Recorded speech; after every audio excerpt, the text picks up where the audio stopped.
Now, let's talk about this Australia Day debate, and we're catching up with the Foundations of Western Civilisation Program Chair and Chairperson at the Institute of Public Affairs, Bella Debrera. Thanks for joining us again, Bella. Happy New Year. We have this debate every year.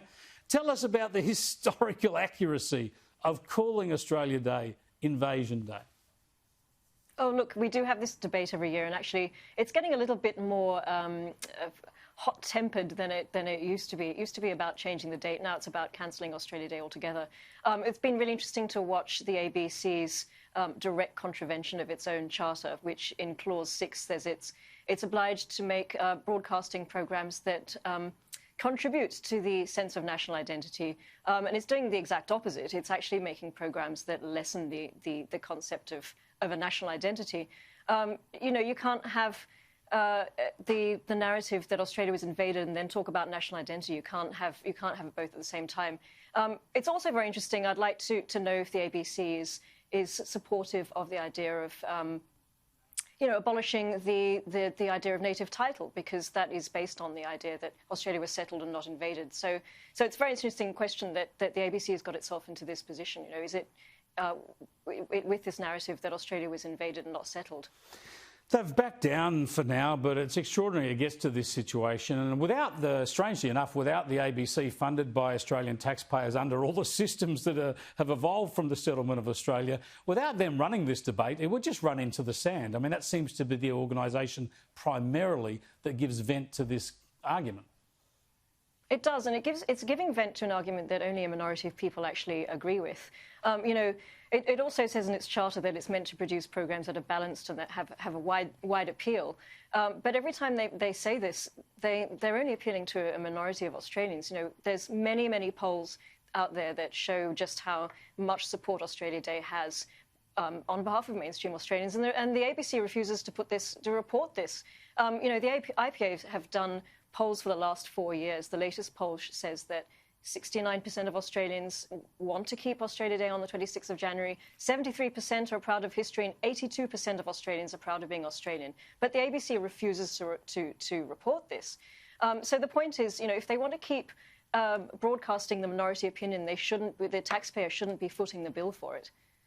Yeah, it's extraordinary stuff because, as I say, it's not about the date. If you're saying the country was invaded, if you're saying we're sort of founded on this horrible injustice and therefore it shouldn't be celebrated, then what does it matter what day you commemorate it? You're either proud of what we've achieved or you're not. Now, I notice ALP Senator Sue Lyons from Western Australia today, she's posted on Facebook that Australia Day celebrates white supremacy and the legacy of colonisation that is directly linked to the various ways we continue to fail First Nations people. Now, get back to that. Australia Day celebrates white supremacy. Surely, Bella Debrera, this is just sort of importing the divisiveness of the sort of anti-Trump debate in the US.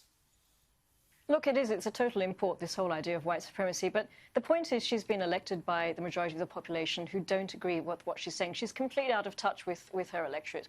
And she's representative of this elite in Australia who genuinely despise Australia. And we're in a position now where we've got two Australias. We've got the elite who despise Australia and everything it stands for, the modern nation that we have today. And we've got the mainstream populace who are proud to be Australian.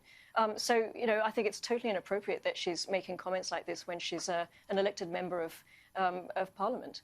Now, also, you've pointed out how state governments, particularly in Victoria, the Daniel Andrews government, are eliminating Australia Day commemorations and celebrations. Now, some of this is happening under the cover of COVID-19 restrictions, but you're a little bit suspicious about whether they're too eager to axe these celebrations.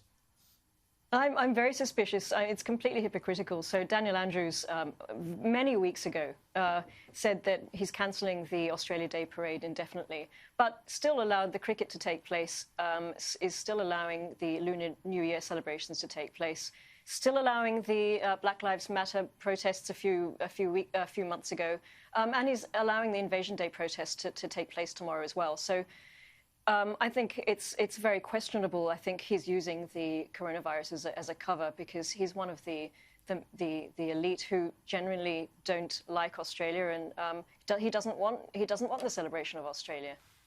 So how do we resolve this, Bella? Do we just put up with it and persist with January the 26th, or is there some way that we get some national consensus on this? Well, I think there is national consensus. Every year that we do a poll, the numbers for support stay the same, and the numbers for the people who don't want to celebrate Australia Day have flatlined. So, you know, we've won the debate. The mainstream Australians want Australia Day. They want to celebrate the great nation that we enjoy today. Yes, there is much to celebrate. There is no doubt about that. Thanks for joining us, Bella. I appreciate it. Thank you so much.